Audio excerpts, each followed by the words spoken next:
Western man in the last several centuries has voided the universe of all other intelligence.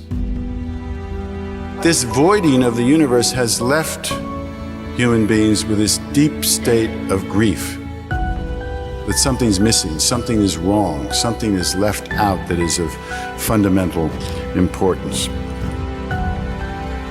I think what this is all about is a kind of re-ensoulment of the disensouled cosmos.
You're looking live at Capitol Hill, where a highly anticipated congressional hearing is set for today on a topic that's moved from the fringes to the mainstream. Unidentified aerial phenomena, or UAPs, better known to most of us as UFOs. The interest in this topic, again, is enormous. This is the line from just members of the general public to get into this hearing. You've got government officials, military experts, and even some whistleblowers who are expected to testify.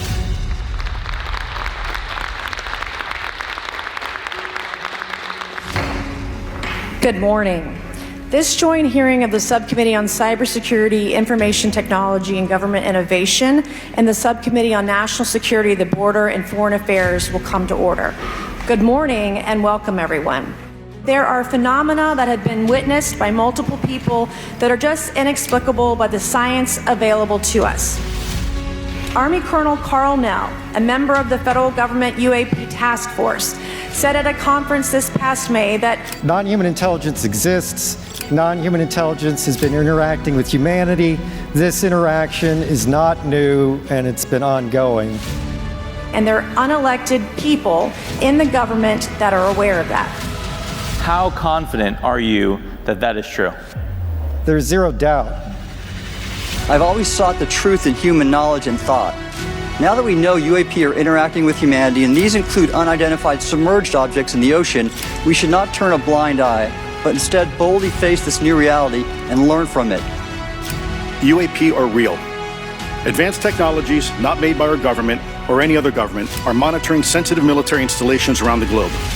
Together, we can usher in a new era of accountable government and scientific discovery. I believe that we as Americans can handle the truth, and I also believe the world deserves the truth. Unfortunately, there is a growing body of evidence that the U.S. government is not being transparent about what it knows about unidentified anomalous phenomena. The truth is out there. We just need to be bold enough and brave enough to face it.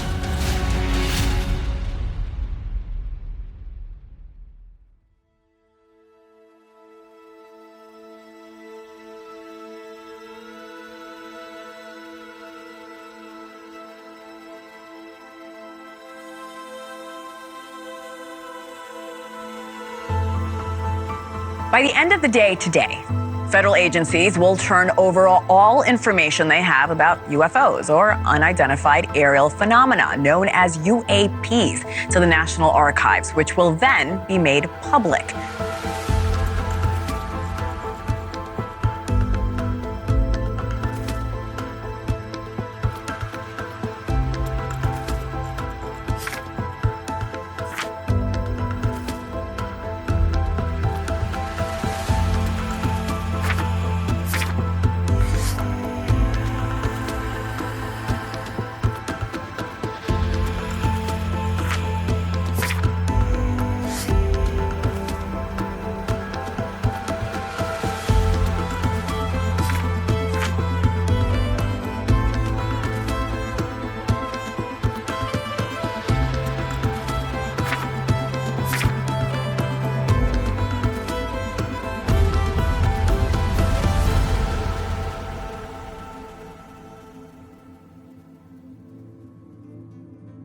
It's really a controlled disclosure process.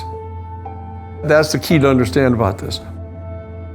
What happened on the 13th of November of 2024 is one more step in the controlled disclosure. One can look at this in two different ways, both of which have a certain degree of legitimacy. The first one is, oh, somebody's trying to hold up disclosure. Somebody's trying to keep us from all finding out about what's really true. On the other hand, people can view it as a responsible, controlled process of getting the information out in a way that will give us time to prepare our institutions, our economic and political, geopolitical, religious institutions, etc. The people who are asserting that that's why they want to slow the process down and keep it under control, these are the very people that have been flat out denying that it's even true for 80 years. There's nothing to hide. There's nothing to hide at all. We have no evidence to indicate extraterrestrial life has visited the planet. So the question is, should you believe them? Should you believe that this is a good faith effort just to get it under control so that it can be done effectively? That's the question that's posed to the American people right now. Drop by drop, we are letting the cat out of the bag.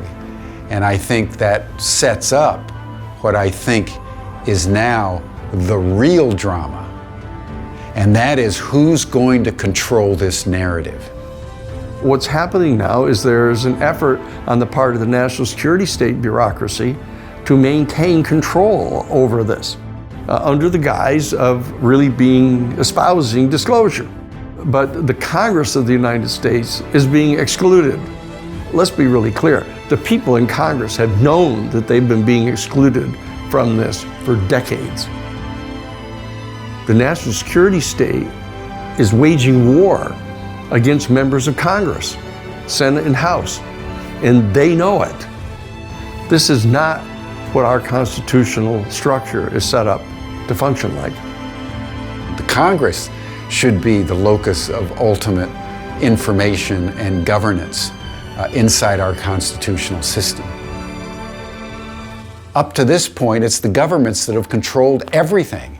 And now we have to get that out into the larger public ecosystem.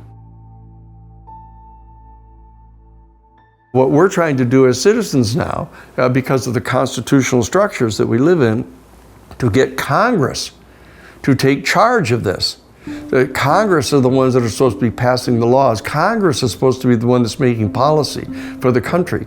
The job of the executive branch is to carry into effect the policies of Congress, not vice versa. What you really see in these hearings is Congress responding to the authorization being generated by the national security state infrastructure that it's okay for them to talk about stuff and to begin to let the public know about it. I signed documentation 3 years ago that restricts my ability to discuss specifically crash retrievals. I submitted for my book through the DOPSR process, which took a year for it to be reviewed. And what is in the book is what I was told I'm allowed to talk about. You said you signed a document. Love that. Who gave that to you? The U.S. government, sir. Okay, you have a copy of it? It is stored in a SCIF right now. I do not have possession of it. The U.S. government does. What department of the U.S. government gave you this document? I will say the Department of Defense. Unfortunately, I can't say in this forum much more than that. You specifically said the document said you can't talk about crash retrieval. Well, you can't talk about Fight Club if there's no Fight Club. The first rule of Fight Club is you do not talk about Fight Club. Correct. Are there UAP programs operating without proper congressional oversight? 100%. This is not to condemn anybody. It's just to describe what the situation is so that we know what the people need to know in order to exercise our responsibilities as citizens and to get the constitutional structure that is set up to function so that the elected representatives are genuinely getting in charge of making the policy. And the problem is the national security state people don't think these people are qualified to make policy. They have the same kind of old paradigm mentality that only the people that are in charge of intelligence gathering and military power are the ones who are supposed to make the real decisions. You know, if we have these programs and these secrets that are hidden within, departments and agencies of the executive branch, it's hidden from Congress, it's hidden from the American public, then we're not really living in the democracy that we were led to believe in that we live in, because that means that there are, deeply entrenched politicians, bureaucrats, career government officials that think that they know better than everybody else about the secrets that they're holding on to, and that they can't trust the American public and the elected representatives of our country to handle these truths. It's really much more of a Machiavellian worldview that they have, that they are right to have this information, but nobody else is entitled to it. What we're talking about here is basically a 4 to 7 year period, perhaps, during which we're going to have to come to grips with this, okay, in a truly effective way. And there are going to be a number of elections that take place every 2 years through this process, in which we're going to have to make sure that the personnel that are in the House of Representatives and in the Congress and in the Senate and in the executive branch and in the judiciary to facilitate this process, but we have to help train them. We have to do that. That's part of the new paradigm. UAPs are not just an American phenomenon, some may think or believe. It's always been a global phenomenon, with sightings and testimonies from all over the world. 29 million people having seen, thinking they have seen a UAP, a UFO, call it as you like. Not all witnesses are reporting their own sightings. Our estimates are that less than 1% of the witnesses are stepping forth and are reporting their sightings. My work as a member of the European Parliament focuses on the creation of an EU harmonized system of monitoring, gathering and analysis of data on UAPs. The EU, institutionally composed of 27 member states, does not have such system, and thus thousands of citizens and experienced professionals don't know or feel safe to report events they can't explain. But the fact of the matter is, the UFOs are like everywhere. People are taking videos and photographs of the UFOs all across the world. That thing's moving freaking fast. What? Somebody call the cops. Oh my god. Oh my god. God, you are hard to get, you. Amazing. I don't know the police. Holy moly, the hell? That's so freaky. Guys, look! Oh my god! What the fuck? Yeah, that is bizarre, dude. They're over cities, they've been videoed hovering over people's neighborhoods, they're just gliding over the top of entire cities in the country, and 100 people videoing them. Right here, look, there's another one. Way too fucking fast, bro. No planes, no flashing lights on it. Fucking UFOs, it's gotta be. They're either drones or aliens. What the fuck is that? I have no idea, bro. Okay, I'm confused. That is not a goddamn airplane. These are not fucking planes right here, dog. It's not a helicopter, man. Mommy, it's freaking going. Oh my god. Give me a plausible scientific explanation.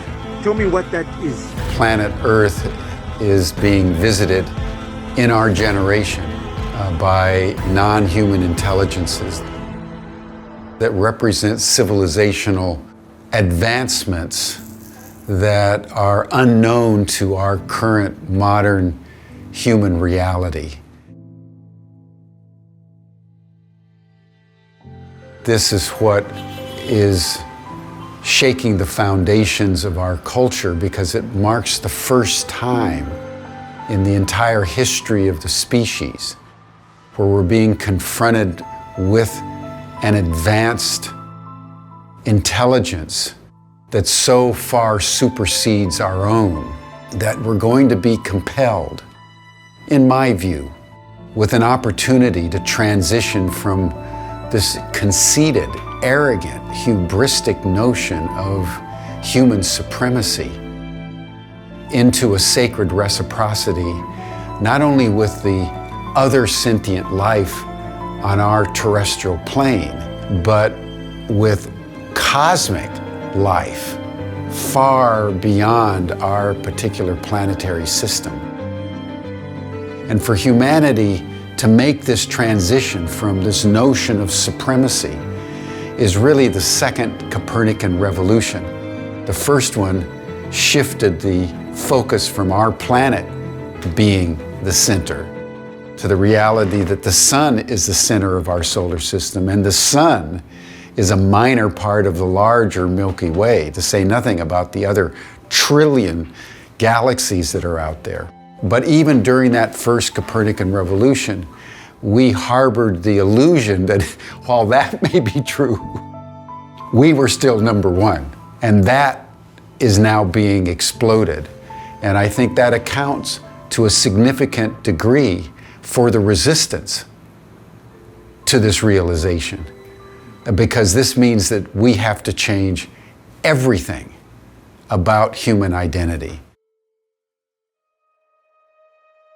The reason why people should get involved is because it is going to take a groundswell of public attention and demand for transparency to our elected officials, because, you know, it's the squeakiest wheel gets the most grease. Any other issue that has succeeded in gaining the attention of Congress, whether that's, you know, environmental issues or women's rights issues, whatever the case may be, it only became substantive enough for politicians to take it on when the people got loud enough where they could no longer just sweep it under the rug. It's sort of like the civil rights movement. You know, it was a long time coming, but it took a groundswell of support amongst the people, you know, marching on Washington, you know, doing what was necessary to essentially force the politicians to take action. The only way it's going to get fixed is by the American people mobilizing.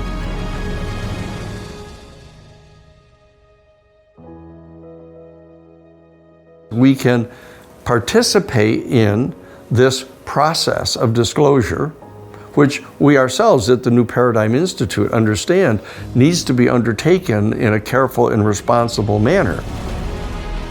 We are a citizens organization, a genuine citizens organization. We're going to organize Citizens for Disclosure. We're going to put pressure on every single Congress member of the House of Representatives, every single senator, to get them to exercise their constitutional duty. What distinguishes the New Paradigm Institute is its commitment to animating the public, informing the public, mobilizing the public. And that's what the New Paradigm Institute is all about.